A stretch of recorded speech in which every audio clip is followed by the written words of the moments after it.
찬송가 269장 찬송 부르시면서 3일밤 예배 시작하겠습니다.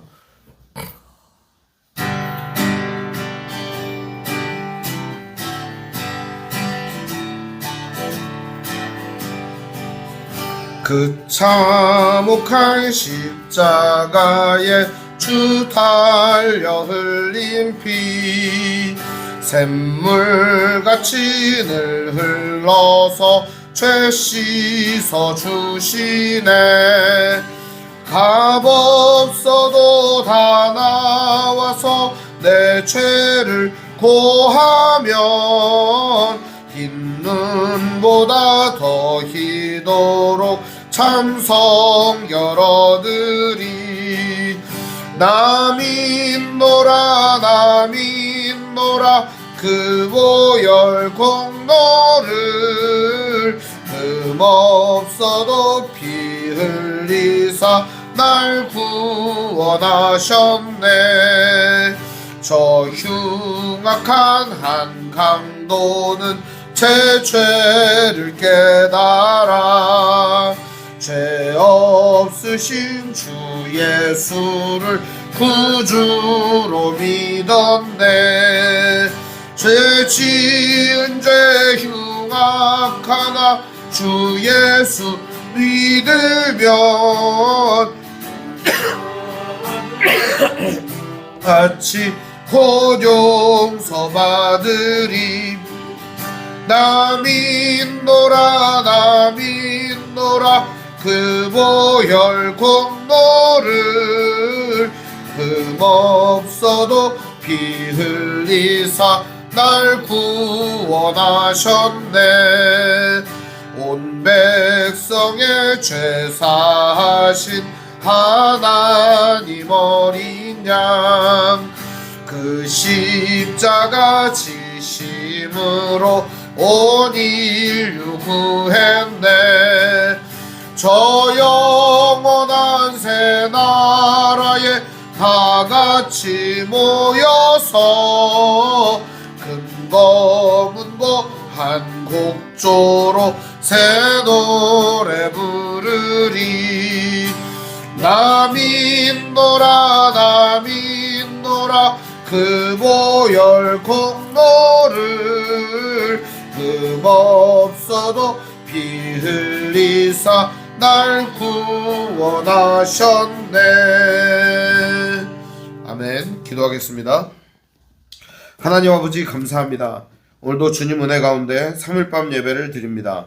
우리의 마음속에 십자가를 지신 주님의 사랑과 부활하신 주님의 승리와 다시 오실 예수님의 영광스러움으로 우리의 인생이 이어지게 하여 주시고 그리스도를 증거함에 있어 우리의 말과 행실이 주님과 하나님의 나라를 이루어갈 수 있도록 역사하여 주옵소서. 우리 주 예수님의 이름으로 기도합니다. 아멘. 오늘 말씀은 마태복음 22장 1절에서 14절 말씀 보겠습니다.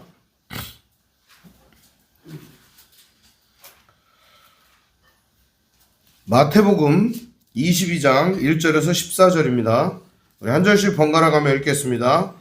예수께서 다시 비유로 대답하여 이르시되 천국은 마치 자기 아들을 위하여 혼인잔치를 베푼 어떤 임금과 같으니 그 종들을 보내어 그 청한 사람들을 혼인잔치에 오라 하였더니 오기를 싫어하거늘 다시 다른 종들을 보내며 청한 사람들에게 이르기를 내가 오찬을 준비하되 나의 소와 살림 짐승을 잡고 모든 것을 갖추었으니 혼인잔치에 오소서 하라 하였더니 그들이 돌아보지도 않고 한 사람은 자기 밭으로 한 사람은 자기 사업하러 가고 그 남은 자들은 종들을 잡아 모욕하고 죽이니 임금이 노하여 군대를 보내어 그 살인한 자들을 진멸하고 그 동네를 불사르고 이에 종들에게 이르되 혼인잔치는 준비되었으나 청한 사람들은 합당하지 아니하니 내거리 길에 가서 사람을 만나는 대로 혼인잔치에 청하여 오라 한대 종들이 길에 나가 악한 자나 선한 자나 만나는 대로 모두 데려오니 혼인잔치에 손님이 가득한지라.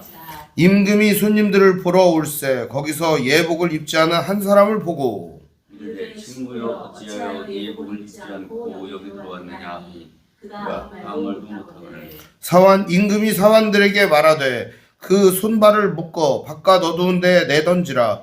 거기서 슬피 울며 이를 갈게 되리라 하니라. 성함을 받은 자는 많되 택함을 입은 자는 적으니라. 아멘. 네, 오늘 말씀의 제목은 어떤 임금이라는 제목으로 말씀의 은혜를 나누겠습니다. 어떤 임금? 매우 유명한 혼인잔치의 비유입니다. 마태복음에만 등장하지 않고 누가복음 14장 15절에서 24절에도 동시에 등장하는 말씀입니다. 그래서 이 이야기는 하나님 나라에 대한 비유로서 사용되기도 하고 또는 하나님의 뜻 가운데 행하는 자들과 그렇지 않은 사람들을 구별하는 비유로 사용되기도 합니다. 또 이 비유가 예수님께서 말씀하실 당시에는 왕정시대였기 때문에 이 비유가 매우 시의 적절한 사람들에게 이해가 가기 편한 이야기였다는 것을 여러분들이 알아두시면 좋겠습니다. 지금은 왕도 없고 그러니까 이 얘기가 한낱 옛날 얘기처럼 들리실 수 있을 것 같아요. 그런데 옛날 사람들은 왕이 실제 있고 그 왕이 다스리는 나라에 살고 있으니까 엄청 이 말씀이 피부와 뼛속 깊이 다가왔을 거라고 생각합니다.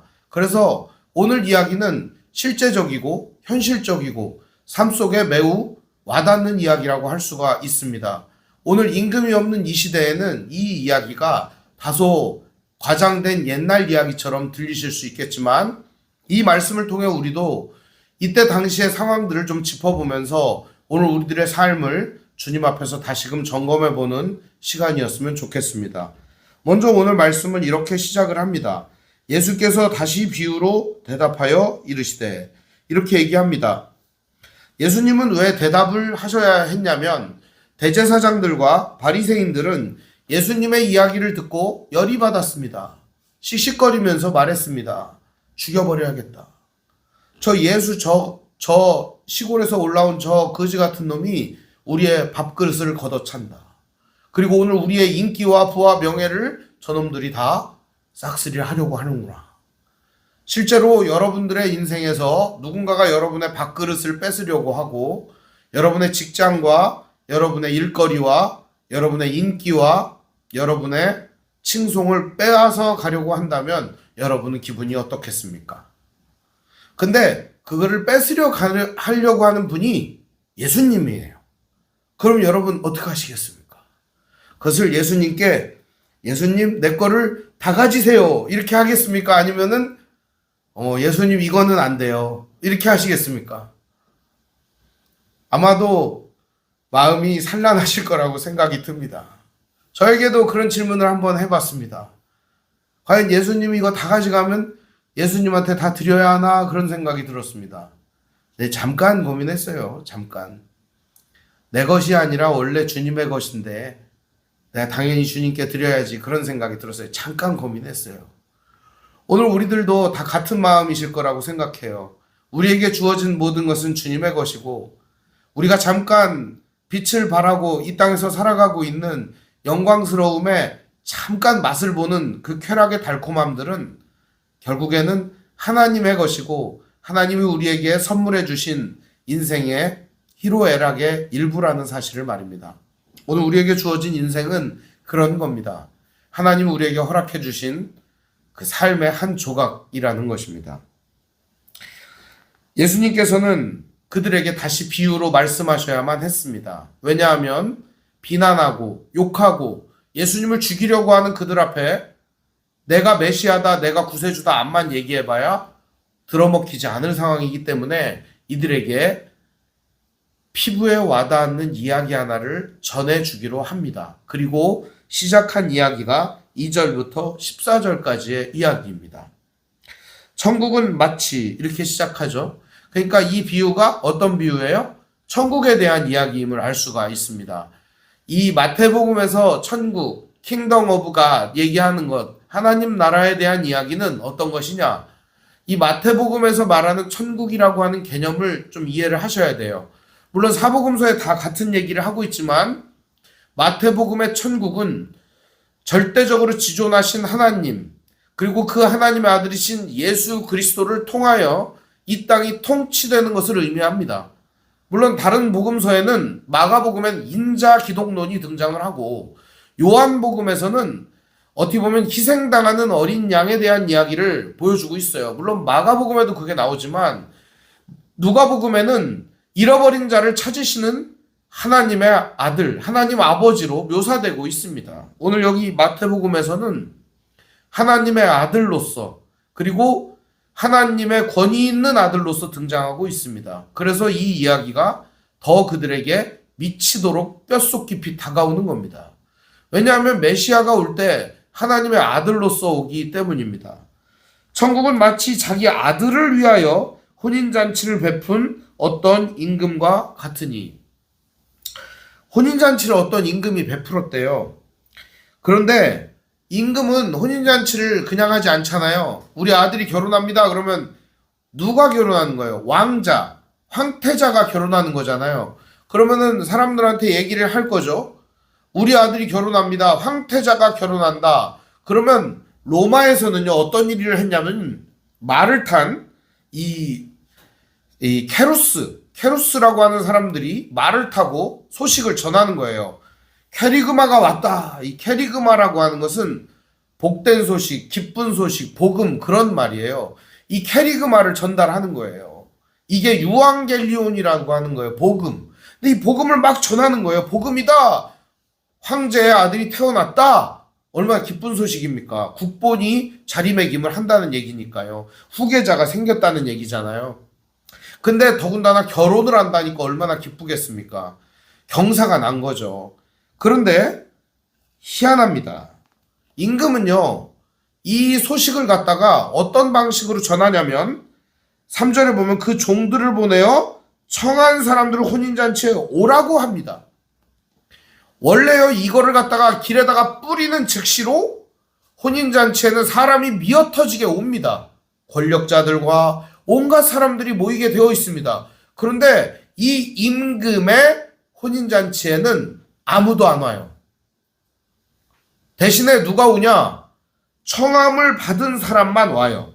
그런데 청함을 받은 사람들이 혼인잔치에 오기를 싫어합니다. 그러니까 여기는 아무나 못 들어오는데 이렇게 초대한 사람들이 오기를 싫어했다는 겁니다. 이것은 뭘 의미하냐? 이미 하나님 나라를 잘 알고 있고 왕자가 혼인하는 것도 알고 있고 하나님의 뜻이 선포됨도 잘 알고 있는 그런 사람들이 이거를 거부했다는 겁니다. 왜 거부했느냐? 이유가 있죠. 오기를 싫어했습니다. 뒤이어 나오는 이유가 이런 겁니다.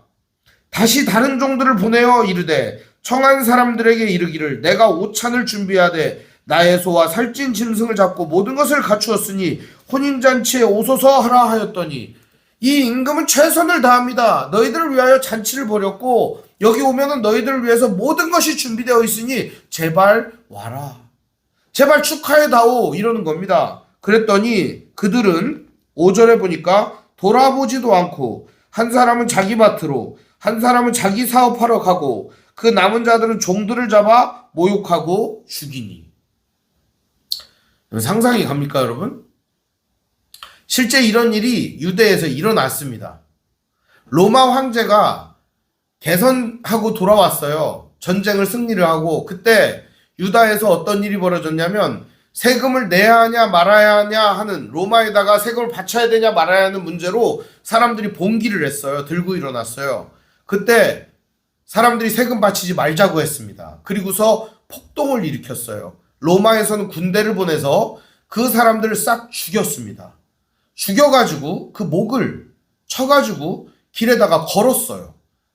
십자가를 이렇게 만들어가지고 나무를 쫙 길에다가 걸었어요. 갈릴리 길에다가. 그래서 그 갈릴리가 피의 길이라고 불리울 정도로 나무 십자가가 쫙 늘어서 있었습니다.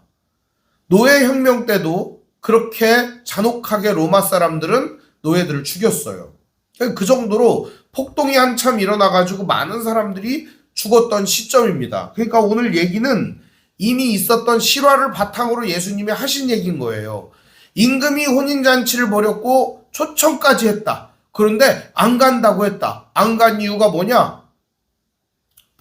밭에 가야 돼요. 안 간 이유가 뭐냐? 여기 이렇게 얘기합니다. 한 사람은 자기 사업하러 갔다.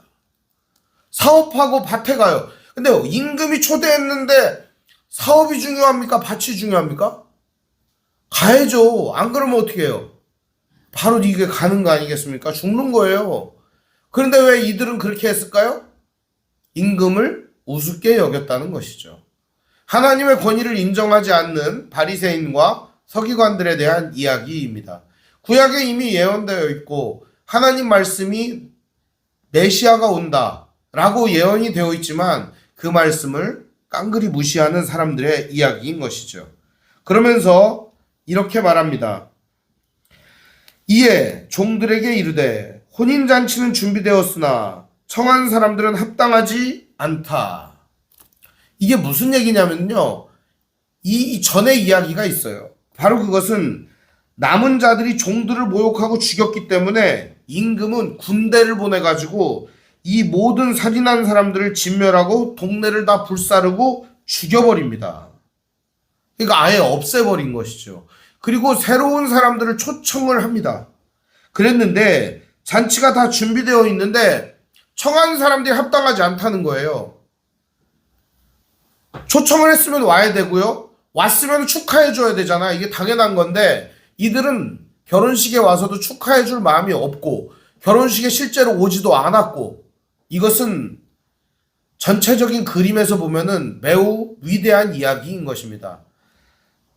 제가 전에 포도원 주인에 대한 이야기를 여러분에게 들려드렸을 겁니다. 포도원을 만들고 산울타리를 두르고 거기를 아름답게 꾸민 다음에 그곳에 종들에게 준 다음에 타국에 갔다가 아들을 보냈을 때 어떻게 했어요? 종들을 때리고 죽이고 아들마저도 상속자니 죽이자 하고 없애버렸고 그 포도원을 차지하려고 했던 그들의 모습을 볼 수가 있습니다. 오늘은 그 예하고는 비슷하지만 약간 다릅니다. 임금이 벌이는 잔치에도 오지 않을 정도로 이들은 어때요? 담력이 있는 겁니다. 한마디로 얘기하면 임금도 무서워하지 않는 자들. 이것을 현대역으로 바꾸면 이렇습니다. 하나님도 안 무서운 종교인들입니다. 하나님도 안 무서워하는 바리새인, 하나님도 안 무서워하는 대제사장. 그들은 왜 바리새인과 대제사장을 해먹고 있는 걸까요? 하나님도 안 무서운데. 오늘날 교회에 경종을 울리고 있는 이야기 아니겠습니까? 하나님도 안 무서운 목사님. 심지어 어떤 목사님은 하나님 까불지 마 그래요. 내가 이겨 막 이래요. 심지어 어떤 사람은 하나님의 권위를 이용하여 호가호위하며 자기가 하나님 노릇을 하고 있습니다. 나는 신이다. 요즘 이런 것도 나오지 않습니까? 지가 신이라고 하는 놈들도 많고 자기가 신의 대리인이다 이런 사람들이 얼마나 많습니까? 교회가 타락하고 있습니다. 종교 지도자들이 점점 자기 자신의 권력욕과 단맛에 취하여 하나님 무서운 줄 모르고 있는 거예요. 그럼 성도들은 어떨까요? 성도들은 하나님 무서운 줄 알고요? 종교 지도자들의 타락만이 아니라 성도들 역시도 하나님 무서운 줄 모르고 하나님 그 나중에 해도 돼. 밭에 가야지. 하나님 나중에 해도 돼. 사업하러 가야지. 하나님보다 사업이 중요하고 밭이 중요하고 하나님보다 중요한 게 너무 많아진 시대입니다. 그렇다고 제가 교회에 봉사 열심히 하고 교회에다가 인생을 바쳐라 이런 얘기를 하는 게 아닙니다. 먼저 우리의 관심과 우리의 마음의 중심이 하나님을 향해 있지 않고 나의 이기적인 삶에 몰입되어 있다는 것을 보여주고 있는 예입니다. 이때 종교 지도자들만 예수님이 욕을 하려고 이 비유를 쓴 게 아닙니다. 여전히 하나님 나라에는 관심 없는 청중들과 종교 지도자들과 이스라엘을 향하여 외치고 있는 하나님 아버지의 아픈 마음을 이들에게 알려주고 있는 겁니다. 그 하늘 임금이 군대를 보내서 다 싹쓸이를 하면 어떡할 거냐 이거를 보여주고 있는 거예요. 그러자 이 임금은 특단의 대책을 강구합니다. 그리고 나서 이렇게 말합니다. 9절에 내거리 길에 가서 사람을 만나는 대로 혼인잔치에 청하여 오라 한대. 종들이 길에 나가 악한 자나 선한 자나 만나는 대로 모두 데려오니 혼인잔치에 손님들이 가득한지라. 이제는 손님이 가득하게 됐네요. 그죠? 손님이 가득해요. 만족할까요? 이제 이 임금이? 여러분, 혼인잔치를, 여러분이 이제 결혼식을 하는 겁니다. 이제 여러분이 결혼식을 하는데 손님들이 이제 전부 다 양복의 넥타이에 이제 깔끔하게 이렇게 오면 좋겠습니까? 아니면은 이렇게 좀 이상한 얘기긴 하지만 냄새 나는 노숙자분들과 이렇게 이상한 복장을 한 사람들, 갓 쓰고 도포 쓴 사람들의 왜 제가 참 충격받은 일이 하나 있었는데, 여의도 광장에 갔더니 그 일본 만화 이런 거 그림을 흉내를 내서 이렇게 막 옷을 다 입었더라고요. 여기는 무슨 세계일까? 이름하여 코스프레라고 하더라고요. 충격을 받았어요. 이제 그런 사람들이 결혼식에 막 와 있다. 여러분 생각하면 어떻겠습니까? 이게 충격적일 거 아닙니까, 세상에나. 혹은 아프리카 전통 복장 이렇게 옷 하나도 안 입고 이렇게 결혼식장에 이렇게 들어와 있으면 여러분들 어떻겠습니까? 그러면 여러분들 힘들 거 아닙니까? 내 결혼식에 왜 저런 사람들이 왔어? 이렇게 힘들겠죠. 왕은 오죽하겠습니까? 초청을 해서 왔는데 사람들이 이 왕궁에는 어울리지 않는 사람들을 잔뜩 데리고 온 겁니다. 가득 찬 거예요, 그런 사람들로. 어떻게 하면 좋겠습니까? 속가내야 되는 거죠. 속가내야 되는데 일단 오라고 했는데 보니까 이 사람들이 준비가 안 됐어요. 그럼 어떻게 합니까? 누구 잘못이에요? 임금 잘못이에요? 이 사람들 잘못이에요? 제가 보기엔 임금 잘못이에요. 왜냐하면 다 오라고 했는데 그런 옷도 안 입은 사람들 오라고 다 한 거 아니에요. 그러면은 이 사람들 잘못이 아니고 임금 잘못이잖아요, 원래가. 그런데 왕궁에서는 반드시 사람들이 들어올 때 손을 씻게 하고 예복을 입혀서 들어가게 합니다. 이 전통을 그대로 하고 있는 나라가 있는데, 인도 같은 데 보면은 결혼식장에 들어갈 때 여성들한테는 머리에 기름을 바르게 하고 두건을 씌워주고 들어가게 합니다. 남자들한테도 이 허름한 옷이 드러나지 않게 하기 위해서 빛나는 가운을 입혀줍니다. 유대 지역에서도 그런 것들이 전통적이었습니다. 그러니까 왕궁에 들어갈 때는 이런 옷을 입혀주거든요. 그러면 그 옷을 입고 들어가야 하잖아요. 근데 그 옷을 입지 않은 사람들을 의미하는 겁니다. 거추장스러워, 이거 벗어버려야지. 그러면서 옷을 갖다 전부 다 벗어버리는 것이죠. 11절에 보면 임금이 손님들을 보러 들어올세 거기서 예복을 입지 않은 한 사람을 보고, 임금이 들어왔어요. 이제 결혼식이 제대로 되겠구나, 왔어요. 이르되 친구여 어찌하여 예복을 입지 않고 여기 들어왔느냐 하니 그가 아무 말도 못하거늘. 왜 안 입었어? 그러니까 귀찮아서 벗어 던졌어요. 이런 말을 못하는 거죠. 임금이 물어보니까 어떻게 합니까? 임금이 사환들에게 말하되 그 손발을 묶어 바깥 어두운 데에 내던지라. 거기서 슬피 울며 이를 갈게 되리라 하니라. 임금은 이 사람을 묶어서 바깥에 내던지라고 말합니다. 그것은 임금에게 예의를 갖추지 않은 사람을 내보내라라고 하는 이유도 되겠지만, 혼인 자리에 어울리지 않는 사람이라는 뜻도 됩니다. 오늘 이야기는 많은 비유를 내포하고 있지만 간단하게 여러분들에게 이 비유가 뜻하는 바를 알려드리겠습니다. 먼저 하나님 앞에 전혀 두려움 없는 종교 지도자들에 대한 꼬집음입니다. 두 번째는 이 예복을 입지 아니하고 잔치 자리에 참여한 사람들을 의미하는 겁니다. 이 예복이라고 하는 것은 어떤 것이냐? 그리스도 예수로 옷 입는 것을 의미합니다. 그리스도 예수의 예수님으로 옷 입지 아니하면 하나님 나라에 들어갈 수 없습니다. 그리스도 예수의 의로 우리가 두르지 아니하면 우리는 하나님 앞에 내세울 게 아무것도 없다는 사실입니다. 내 자신이 아무리 위대하고 대단해도 하나님 나라에 이를 수 있는 사람은 없어요. 오직 예수님의 예수님의 사랑, 예수님의 십자가의 공로를 의지해서 하나님 앞에 나아갈 수 있는 것입니다. 바로 그것이 그리스도로 옷 입는 것입니다. 예수 그리스도 이외에는 하나님께로 갈 수 있는 사람이 아무도 없습니다. 결론적으로 임금이 사환들에게 이 사람을 묶어 내치라고 한 것은 하나님의 뜻대로, 하나님의 뜻 가운데 살아가지 못하는 사람들을 의미하기도 합니다. 단순히 그냥 착한 사람, 나쁜 사람 이런 의미가 아니에요. 예수님의 보혈의 공로를 힘입지 아니하고 자기의 공로와 능력으로 하나님 나라에 이르려고 하는 사람들을 의미하는 것입니다. 여러분, 아무리 인간이 옷을 화려하게 입고 아무리 선행으로, 아무리 사랑으로, 희생으로 나아간다고 하더라도 예수의 십자가의 공로를 힘입지 않으면 누더기에 불과한 겁니다.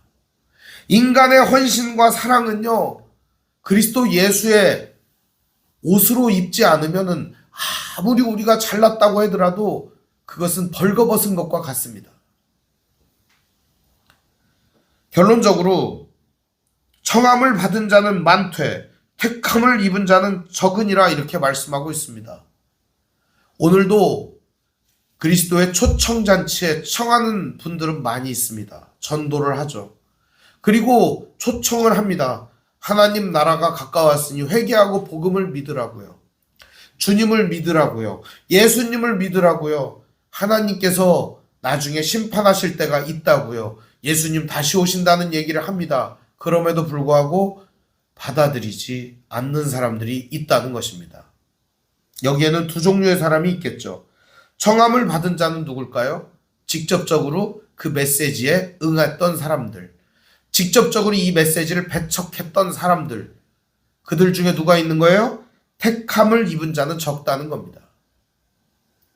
그러니까 바리새인과 서기관들과 사두개인들과 대제사장들은 청함을 받은 자들 중에 1순위였습니다.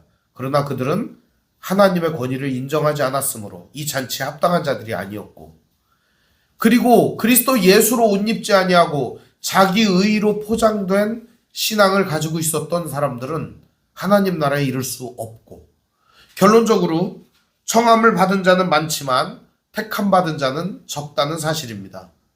이런 말씀이 우리에게는 이 말씀을 설명하기 아주 좋은 말씀이라고 생각됩니다. 구원으로 인도하는 그 문은 참 좁습니다. 그 길은 좁고 협착하여 찾는 이가 적다고 하였습니다. 선교 대학원을 제가 다니고 있어요. 그런데 거기서 연구를 이런 걸 많이 해요. 요즘 포스트 모던 시대라 사람들이 교회에 안 온다. 포스트 코로나에 사람들이 교회에 안 와서 교회가 문을 닫고 있다. 청소년들이 교회에 안 오고 있다.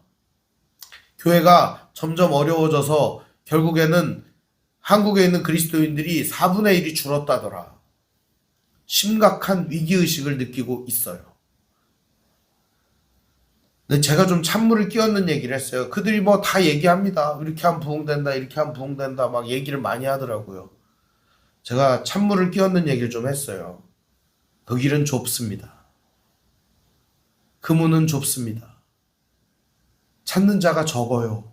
인기가 없어요. 근데 지금 너무 많아요. 벌거벗은 사람들이 자기 의로 구원에 이르려고 하는 교회들도 너무 많아요. 예수의 공로와 십자가가 사라진 교회들도 너무 많아요. 오늘 이 시대에 진짜 우리가 나아가야 하는 방향성은 무엇일까요? 사람이 줄었다고 그거 걱정하고 있을까요, 여러분? 사람이 줄었을 때 우리들이 생각해야 하는 건 이겁니다. 우리는 지금 본질을 붙들고 있는가? 우리는 지금 바른 방향성을 가지고 있는가? 이것을 고민해야 할 때지 사람이 줄었다고 고민할 때가 아닙니다. 사람이야 늘었다 줄었다 할 수 있어요. 찾는 자가 많을 수 있어요. 예복을 안 입은 사람들이 많아지면 뭐 할 겁니까? 청함을 입은 자는 많습니다. 택함을 받은 자는 적을 뿐입니다. 사랑하는 성도 여러분, 그리스도인이 줄었다고 걱정하지 마시길 바랍니다.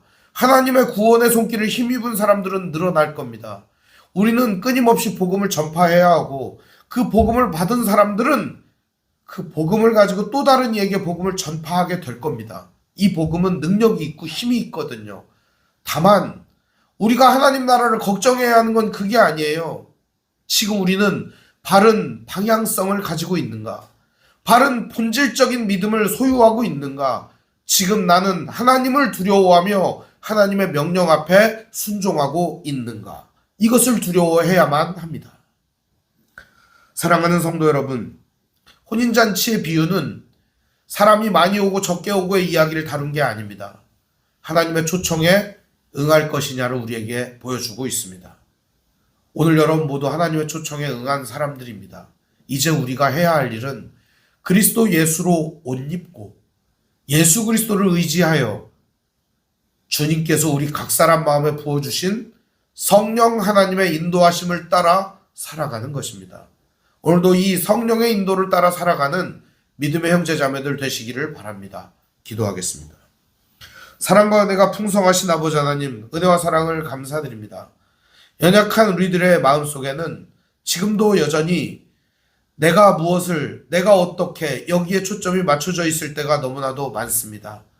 이제 우리의 시선을 틀어 보잘것없고 연약하고 나약한 우리들까지도 영원한 그리스도 예수의 장성한 분량이 충만한 데에 이르게 하시는 하나님의 영광스러움과 전능하신 능력을 바라보게 하여 주옵소서. 오늘도 하나님 초청하실 때 응하며 하나님께서 부르실 때 그 부르심에 합당한 삶을 살아갈 수 있도록 우리의 삶을 인도하여 주옵소서. 예수님의 이름으로 기도합니다. 아멘. 교회 소식을 알려드리겠습니다.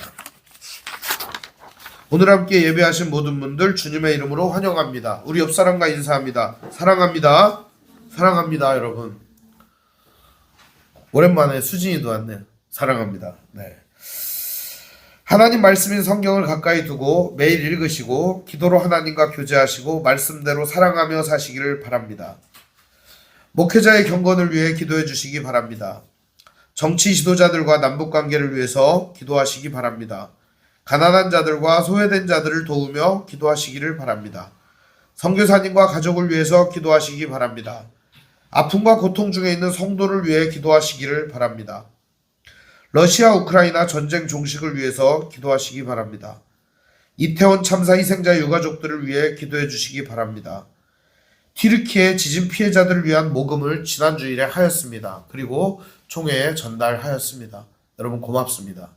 귀한 여러분의 손길이 그들에게 작지만 큰 도움이 되기를 기도해 봅니다. 그리고 여러분 위해서 기도해 주십시오. 무너진 그들이 이슬람이라고 하지만 죽고 다치고 이산가족이 꽤나 많습니다. 회복될 수 있도록 기도해 주시기 바랍니다. 그리고 이번 기회를 통해서 기독교 봉사자들이 많이 들어간다고 합니다. 그곳에서 또 믿는 역사가 일어나기를 기도해 주시기를 바랍니다. 사순절 기간입니다. 예수님의 생애와 십자가를 생각하며 자신을 돌아보는 시간을 가지시기를 바랍니다. 주님 가르쳐 주신 기도로 마치겠습니다. 하늘에 계신 우리 아버지, 아버지 이름을 거룩하게 하시며 아버지의 나라가 오게 하시며 아버지의 뜻이 하늘에서와 같이 땅에서도 이루어지게 하소서. 오늘 우리에게 일용할 양식을 주시고 우리가 우리에게 잘못한 사람을 용서하여 준 것 같이 우리 죄를 용서하여 주시고 우리 시험에 빠지지 않게 하시고 악에서 구하소서. 나라와 권능과 영광이 영원히 아버지의 것입니다. 아멘.